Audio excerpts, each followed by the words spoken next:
Kituo cha habari cha Tasnim kimeripoti kuwepo kwa mjadala kuhusu hali ya afya ya waziri mkuu wa Israel Benjamin Netanyahu baada ya kupungua kwa machapisho yake kwenye mitandao ya kijamii.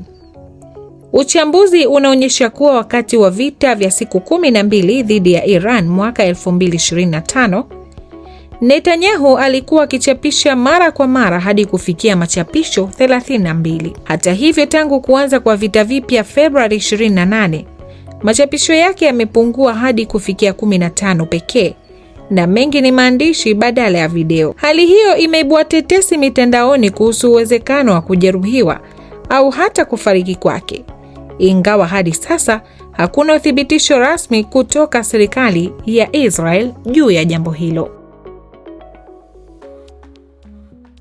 Tuandikie maoni yako chini ya video hii. Usisahau kusubscribe MHK Online TV.